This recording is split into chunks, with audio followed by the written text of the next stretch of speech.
ఒక్కొక్కసారి ఓటమి కూడా గెలుపులకు పునాదులేస్తాయి. నేనే ఉదాహరణ.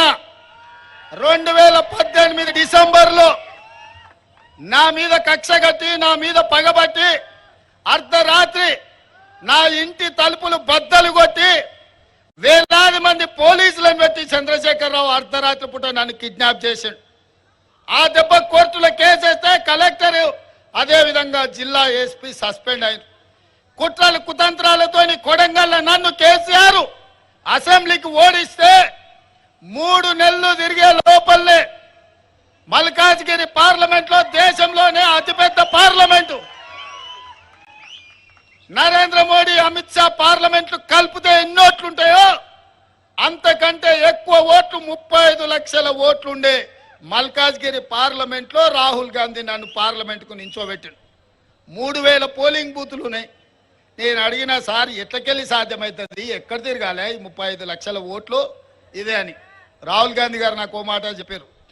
రాష్ట్రం 4 కోట్ల మంది ప్రజలు చూశారు. పోలీసుల చేత నిర్బంధించి నీ తలుపులు బద్దలు కొట్టి నిన్ను ఓడగొట్టినరు.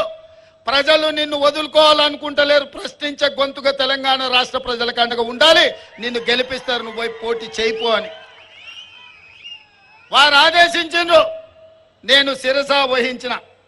నామినేషన్ వేసి 14 రోజుల్లో 35 లక్షల 3,000 బూతుల కార్యకర్తలే సైనికులై కథన రంగంలో దిగి మల్కాజ్గిరి పార్లమెంట్ లో నన్ను ఎంపీగా గెలిపించి ఢిల్లీకి పంపించారు.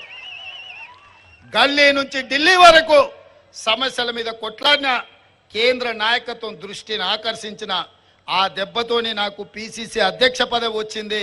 నిజామాబాదు రైతుల ఆశీర్వాదంతో అధిష్టానానికి నమ్మకం వచ్చింది. ఆనాడు పిసిసి అయినా, ఈనాడు తెలంగాణ రాష్ట్రానికి ముఖ్యమంత్రి అయినా. ఒకవేళ 2018 డిసెంబర్లో ఎమ్మెల్యేగా ఓడకపోయినుంటే, ఎమ్మెల్యే గెలిస్తే ఈయన్నే మడుగులో చంద్రశేఖరరావుతో కొట్లాడుకుంటూ ఈయన్నే ఉండిపోతుంటేనేమో.